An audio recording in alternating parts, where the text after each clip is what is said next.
ప్రభువు నామానికి స్తోత్రం. ప్రతిరోజు వినడం ద్వారా ఒక సంవత్సరానికి బైబిల్ చదవడానికి ఈ ఛానల్ సహాయపడుతుంది. Please subscribe and support. హృదయపూర్వక ధన్యవాదాలు. నేటి వేద భాగం సమూయేలు మొదటి గ్రంథము 13వ అధ్యాయము. సౌలు 30 ఏండ్ల వాడై ఏలనారంభించెను. అతడు 2 సంవత్సరములు ఇశ్రాయేలీలను ఏలెను. ఇశ్రాయేలీలలో 3,000 మందిని ఏర్పరచుకొనెను. వీరిలో 2,000 మంది మిక్మషులోను బేతెలు కొండలోను సౌలు నొద్ద నుండిరి. 1,000 మంది బెన్యామీనీయుల గిబియాలో యోనాతాను నొద్ద నుండిరి. మిగిలిన వారిని అతడు వారి వారి డేరాలకు పంపివేశెను. యోనాతాను గెబాలోనున్న ఫిలిష్తీల దండును హతము చేయగా ఆ సంగతి ఫిలిష్తీలకు వినబడెను. మరియు దేశమంతటా హెబ్రీయులు వినవలెనని సౌలు బాకా ఊదించెను. సౌలు ఫిలిష్తీల దండును హతము చేసినందున ఇశ్రాయేలీలు ఫిలిష్తీలకు హేయులైరని ఇశ్రాయేలీలకు వినబడగా జనులు గిల్గాలులో సౌలు నొద్దకు కూడి వచ్చిరి.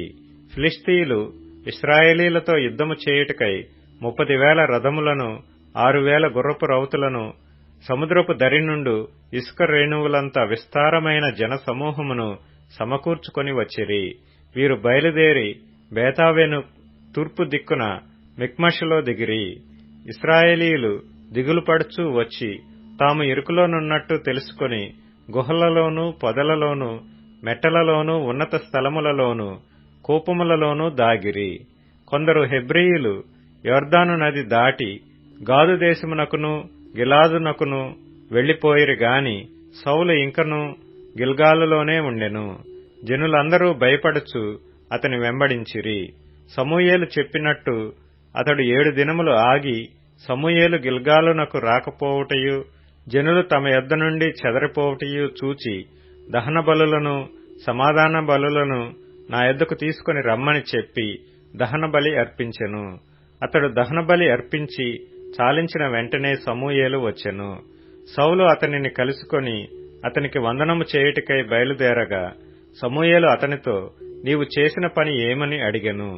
అందుకు సౌలు జనులు నా యొద్ద నుండి చెదరిపోవుటయు నిర్ణయకాలమున నీవు రాకపోవుటయు ఫిలిష్తీయులు మిక్మషులో కూడియుండుటయు నేను చూచి ఇంకనూ యెహోవాను శాంతిపరచక మునుపే ఫిలిష్తీయులు గిల్గాలునకు వచ్చి నా మీద పడుదురనుకొని నా అంతట నేను సాహసించి దహనబలి అర్పించితినెను. అందుకు సమూయేలు ఇట్లనెను, నీ దేవుడైన యెహోవా నీకిచ్చిన ఆజ్ఞను గైకొనక నీవు అవివేకపు పని చేసితివి. నీ రాజ్యమును ఇశ్రాయేలీల మీద సదాకాలము స్థిరపరచుటకు యెహోవా తలచియుండెను. అయితే నీ రాజ్యము నిలువదు. యెహోవా తన చిత్తానుసారమైన మనస్సుగల ఒకని కనుగొనియున్నాడు. నీకు ఆజ్ఞాపించిన దాని నీవు గైకొనకపోతివి గనుక యెహోవా తన జనుల మీద అతనిని అధిపతినిగా నియమించును. సమూయేలు లేచి గిల్గాలును విడిచి బెన్యామీనీయుల గిబియాకు వచ్చెను.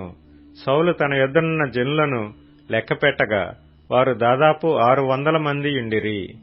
సౌలును అతని కుమారుడైన యోనాతానును తమ దగ్గరనున్న వారితో కూడా బెన్యామీనీయుల గిబియాలో ఉండిరి. ఫిలిష్తీయులు మిక్మషులో దిగియుండిరి.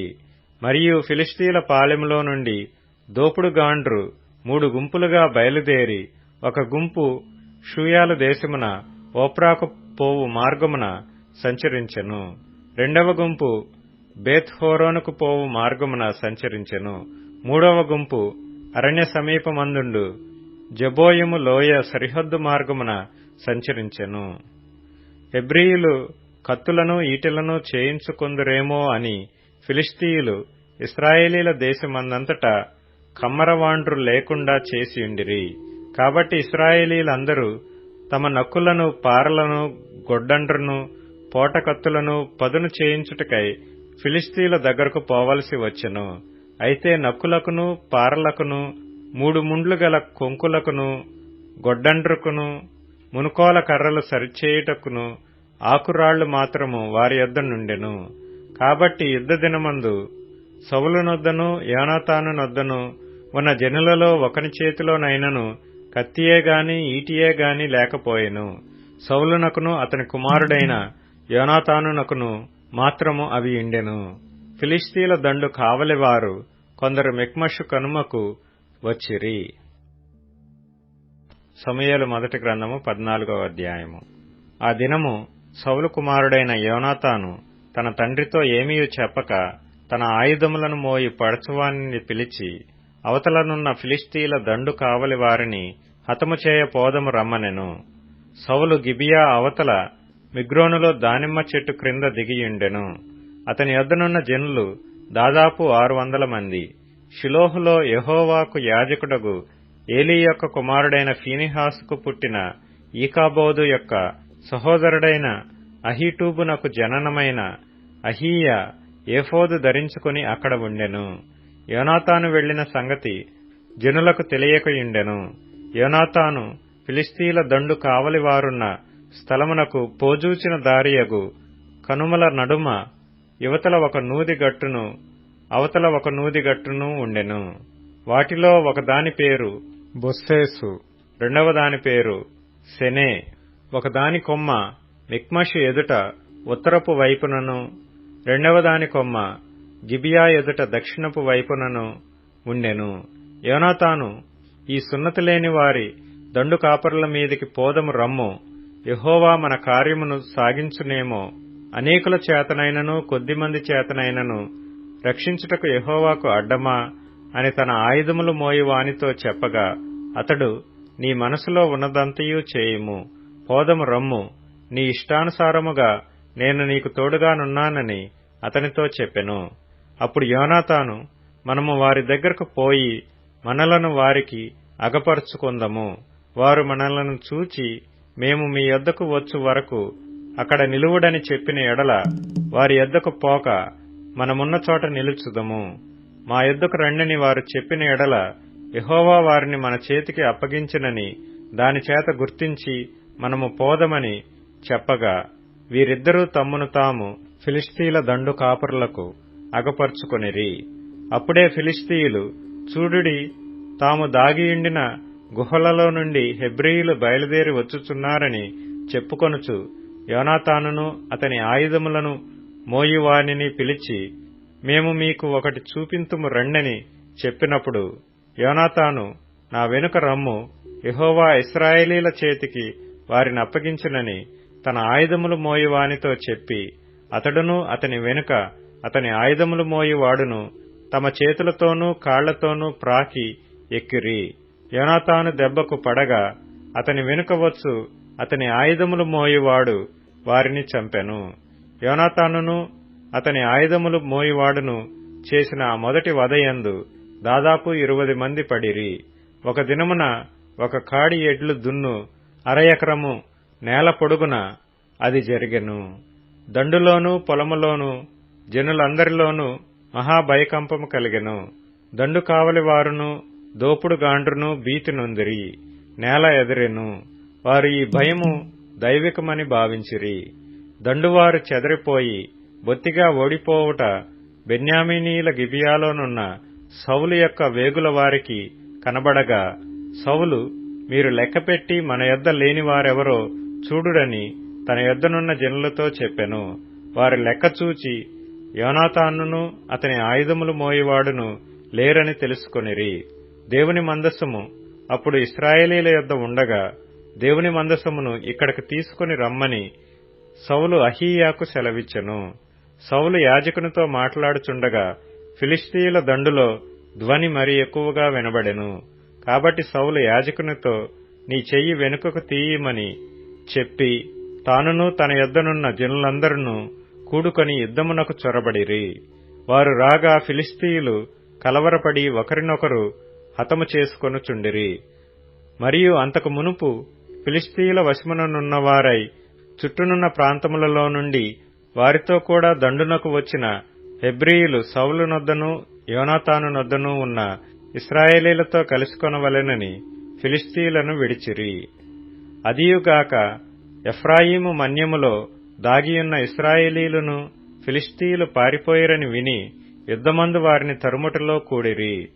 ఆ దినమున యెహోవా ఇశ్రాయేలీలను ఈలాగున రక్షించెను. యుద్ధము బేతావేను అవతలకు సాగగా ఆ దినమున ఇశ్రాయేలీయులు చాలా బడలిక నుందిరి. నేను నా శత్రువుల మీద పగ తీర్చుకొనక మునుపు, సాయంత్రము కాక మునుపు భోజనము చేయువాడు శపింపబడును, అని సౌలు జనుల చేత ప్రమాణము చేయించెను. అందువలన జనులు ఏమీయూ తినకుండిరి. జనులందరూ ఒక అడవిలోనికి రాగా అక్కడ నేల మీద తేనె కనబడెను. జనులు ఆ అడవిని జొరగా తేనె కాలువ కట్టి ఉండెను. గాని జనులు తాము చేసిన ప్రమాణమునకు భయపడి ఒకడునూ చెయ్యి నోట పెట్టలేదు. అయితే యోనాతాను తన తండ్రి జనుల చేత చేయించిన ప్రమాణము వినలేదు గనుక తన చేతికర్ర చాపి దాని కొనను తేనెపట్టులో ముంచి తన చెయ్యి నోటిలో పెట్టుకొనగా అతని కన్నులు ప్రకాశించెను. జనులలో ఒకడు, నీ తండ్రి జనుల చేత ప్రమాణము చేయించి ఈ దినమున ఆహారము పుచ్చుకొనువాడు శపింపబడునని ఖండితముగా ఆజ్ఞాపించి ఉన్నాడు. అందుచేతనే జనులు బహు బడలియున్నారని చెప్పెను. అందుకు యోనాతాను, అందుచేత నా తండ్రి జనులను కష్టపెట్టినవాడాయను. నేను ఈ తేనె కొంచెము పుచ్చుకొన్న మాత్రమున నా కన్నులు ఎంత ప్రకాశించుచున్నవో చూడురి. జనులు తాము చిక్కించుకొనిన తమ శత్రువుల దోపుళ్ల వలన బాగుగా భోజనము చేసిన ఎడల వారు ఫిలిష్తీయులను మరి అధికముగా హతము చేసియుందురనెను. ఆ దినమున జనులు ఫిలిష్తీయులను మిక్మషు నుండి అయ్యాలోను వరకు హతము చేయగా జనులు బహు బడలికనుందిరి. జనులు దోపుడు మీద ఎగబడి గొర్రెలను ఎడ్లను పెయ్యలను తీసుకొని నేల మీద వాటిని వధించి రక్తముతోనే భక్షించినందున జనులు రక్తముతోనే తిని యెహోవా దృష్టికి పాపము చేయుచున్నారని కొందరు సౌలునకు తెలియచేయగా అతడు, మీరు విశ్వాసఘాతకులైరి. పెద్ద రాయి ఒకటి నేడు నా యొద్దకు దుర్లించి తెండని చెప్పి మీరు అక్కడక్కడికి జనుల మధ్యకు పోయి అందరూ తమ ఎద్దులను తమ గొర్రెలను నా యొద్దకు తీసుకుని వచ్చి ఇక్కడ వధించి భక్షింపవలెను. రక్తముతో మాంసము తిని యెహోవా దృష్టికి పాపము చేయకుడని వారితో చెప్పుడని కొందరిని పంపెను. కాబట్టి జనులందరూ ఆ రాత్రి తమ తమ ఎద్దులను తీసుకుని వచ్చి అక్కడ వధించిరి. మరియు సౌలు యెహోవాకు ఒక బలిపీఠమును కట్టించెను. యెహోవాకు అతడు కట్టించిన మొదటి బలిపీఠము అదే. అంతటా మనము రాత్రియందు ఫిలిష్తీయులను తరిమి తెల్లవారు వరకు వారిని కలతపెట్టి శేషించువాడొకడునూ లేకుండా చేతము రండి అని సౌలు ఆజ్ఞ ఇయ్యగా జనులు నీ దృష్టికి ఏది మంచిదో అది చేయుమనిరి. అంతట సౌలు, యాజకుడు ఇక్కడనే ఉన్నాడు, దేవుని యొద్ద విచారణ చేయదము రండని చెప్పి సౌలు, ఫిలిష్తీయుల వెనుక నేను దిగిపోయిన ఎడల నీవు ఇశ్రాయేలీల చేతికి వారిని అప్పగింతువా అని దేవుని యొద్ద విచారణ చేయగా ఆ దినమున ఆయన అతనికి ప్రత్యుత్తరమియ్యకయుండెను. అందువలన సౌలు, జనులలో పెద్దలు నా యొద్దకు వచ్చి నేడు ఎవరి వలన ఈ పాపము కలిగినో అది విచారింపవలెను. నా కుమారుడైన యోనాతాను వలన కలిగినను వాడు తప్పక మరణమవునని ఇశ్రాయేలీలను రక్షించు యెహోవా జీవము తోడని నేను ప్రమాణము చేయుచున్నానెనెను. అయితే జనులందరిలో అతనికి ప్రత్యుత్తరమిచ్చినవాడు ఒకడునూ లేకపోయెను. మీరు ఒక తట్టునను నేనును నా కుమారుడగు యోనాతానును ఒక తట్టునను ఉండవలెనని అతడు జనులందరితో చెప్పగా జనులు నీ దృష్టికి ఏది మంచిదో అది చేయుమని సౌలుతో చెప్పిరి. అప్పుడు సౌలు, ఇశ్రాయేలీలకు దేవుడవైన యెహోవా దోషిని కనపరచుమని ప్రార్థింపగా సౌలు పేరటను యోనాతాను పేరటను చీటి పడెను. గాని జనులు తప్పించుకొనిరి. నాకును నా కుమారుడైన యోనాతానునకును చీట్లు వేయుడని సౌలు ఆజ్ఞ ఇయ్యగా యోనాతాను పేరట చీటి పడెను. నీవు చేసినదేదో నాతో చెప్పుమని యోనాతానుతో అనగా యోనాతాను, నా చేతి కర్ర కొనతో కొంచెము తేనె పుచ్చుకొన్న మాట వాస్తవమే. కొంచెము తేనెకై నేను మరణమొందవలసి వచ్చినదని అతనితో అనెను. అందుకు సౌలు, యోనాతానా, నీవు అవశ్యముగా మరణమవుదువు. నేను ఒప్పుకొనని ఎడల దేవుడు నాకు గొప్ప అపాయము కలుగచేయునుగాక అనెను. అయితే జనులు సౌలుతో, ఇశ్రాయేలీలకు ఇంత గొప్ప రక్షణ కలుగజేసిన యోనాతాను మరణమవునా? అదెన్నటికీ కూడదు. దేవుని సహాయం చేత ఈ దినమున యోనాతాను మనలను జయమునందించెను. యెహోవా జీవము తోడు అతని తల వెంట్రుకలలో ఒకటియూ నేల రాలదని చెప్పి యోనాతాను మరణము కాకుండా జనులు అతని రక్షించిరి. అప్పుడు సౌలు ఫిలిష్తీయులను తరుముట మాని వెళ్లిపోగా ఫిలిష్తీయులు తమ స్థలమునకు వెళ్లిరి. ఈలాగున సౌలు ఇశ్రాయేలీలను ఏలుటకు అధికారము నొందినవాడై నఖముఖాల వారి శత్రువులైన మోయాబీయులతోనూ, అమ్మోనీయులతోనూ, ఎదోమీయులతోనూ, శోబాదేశపు రాజులతోనూ, ఫిలిష్తీయులతోనూ యుద్ధము చేసెను. ఎవరి మీదికి అతడు పోయినో వారినందరినీ ఓడించెను. మరియు అతడు దండును కూర్చి అమాలేకీయులను హతము చేసి ఇశ్రాయేలీలను కొల్లసొమ్ముగా పెట్టిన వారి చేతిలో నుండి వారిని విడిపించెను. సౌలునకు పుట్టిన కుమారుల పేర్లు ఏవనగా యోనాతాను, ఇష్వి, మెల్కీషూవా. అతని ఇద్దరు కుమార్తెల పేర్లు ఏవనగా పెద్దదాని పేరు మేరబు, చిన్నదాని పేరు మీకాలు. సౌలు యొక్క భార్యకు అహీనోయమని పేరు. ఈమె అహిమయస్సు కుమార్తె. అతని సైన్యాధిపతి అబ్నేరు. ఇతడు సౌలునకు పినతండ్రి అయిన నేరు కుమారుడు. సౌలు తండ్రియగు కీషును, అబ్నేరు తండ్రియగు నేరును అబీయేలు కుమారులు. సౌలు బ్రతికిన దినములన్నీయు ఫిలిష్తీయులతో ఘోర యుద్ధము జరగగా తాను చూచిన బలాఢ్యులనందరినీ, పరాక్రమశాలులనందరినీ తన యొద్దకు చేర్చుకొనెను. సమూయేలు మొదటి గ్రంథము 15వ అధ్యాయము. ఒకానొక దినమున సమూయేలు సౌలును పిలిచి, యెహోవా ఇశ్రాయేలీయులకు తన జనుల మీద నిన్ను రాజుగా అభిషేకించుటకై నన్ను పంపెను. యెహోవా మాట వినుము. సైన్యములకు అధిపతియగు యెహోవా సెలవిచ్చినదేమనగా, అమాలేకీయులు ఇశ్రాయేలీయులకు చేసినది నాకు జ్ఞాపకమే. వారు ఐగుప్తులో నుండి రాగానే అమాలేకీయులు వారికి విరోధులై మార్గమందు వారి మీదికి వచ్చిరి గదా. కాబట్టి నీవు పోయి కనికరింపక అమాలేకీయులను హతము చేయుచు పురుషులనేమి, స్త్రీలనేమి, బాలురనేమి, పసిపిల్లలనేమి, ఎద్దులనేమి, గొర్రెలనేమి, ఒంటెలనేమి, గార్ధబొమ్మలనేమి అన్నిటినీ హతము చేసి వారికి కలిగినదంతయు బొత్తిగా పాడు చేసి అమాలేకీయులను నిర్మూలము చేయమని చెప్పెను. అంతట సౌలు జనులను పోగు చేసి తెలాయీములో వారిని లెక్కపెట్టగా కాలుబలము 2,00,000 మందియు, యూదావారు 10,000 మందియు నుండిరి. అప్పుడు సౌలు అమాలేకీయుల పట్టణములలో నొకదానికి వచ్చి లోయలో పొంచియుండి, ఇశ్రాయేలీలు ఐగుప్తులో నుండి వచ్చినప్పుడు మీరు వారికి ఉపకారము చేసితిరి గనుక అమాలేకీయులతో కూడా నేను మిమ్మును నాశనము చేయకుండునట్లు మీరు వారిలో నుండి బయలుదేరి పోవుడని కేనీయులకు వర్తమానము పంపగా కేనీయులు అమాలేకీయులలో నుండి వెళ్లిపోయిరి. తరువాత సౌలు అమాలేకీయులను హవీలా నుండి ఐగుప్తు దేశపు మార్గముననున్న షూరు వరకు తరిమి హతము చేసి అమాలేకీయుల రాజైన అగగును ప్రాణముతో పట్టుకొని జనులనందరినీ కత్తిచేత నిర్మూలము చేసెను. సౌలును జనులును కూడి అగగును గొర్రెలలోనూ, ఎడ్లలోనూ, క్రొవ్విన గొర్రెపిల్లలు మొదలైన వాటిలోనూ మంచి వాటిని నిర్మూలము చేయక కడగా నుంచి పనికిరాని నీచ పశువులన్నిటినీ నిర్మూలము చేసిరి. అప్పుడు యెహోవా వాక్కు సమూయేలునకు ప్రత్యక్షమై ఈలాగు సెలవిచ్చెను, సౌలు నన్ను అనుసరింపక వెనుకతీసి నా ఆజ్ఞలను గైకొనకపోయెను గనుక అతనిని రాజుగా నిర్ణయించినందుకు నేను పశ్చాత్తాపపడుచున్నాను. అందుకు సమూయేలు కోపావేశుడై రాత్రి అంతా యెహోవాకు మొర్రపెట్టుచుండెను. ఉదయమున సమూయేలు లేచి సౌలును ఎదుర్కొనుటకు పోగా సౌలు కర్మెలునకు వచ్చి అక్కడ జయసూచకమైన శిలను నిలిపి తిరిగి గిల్గాలునకు పోయెనన్న సమాచారము వినెను.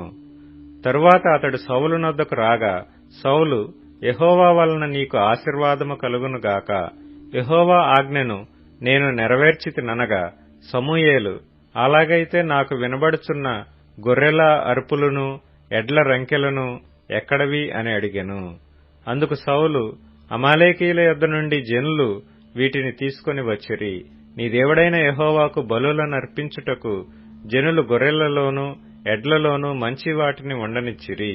మిగిలిన వాటినన్నిటినీ మేము నిర్మూలము చేసితిమనగా సమూయేలు, నీవు మాటలాడ పనిలేదు, యెహోవా రాత్రి నాతో సెలవిచ్చిన మాట నీకు తెలియజేతును, వినుమని సౌలుతో అనగా సౌలు చెప్పుమనెను. అందుకు సమూయేలు, నీ దృష్టికి నీవు అల్పుడవుగా ఉన్నప్పుడు ఇశ్రాయేలీల గోత్రములకు శిరస్సు వైతివి.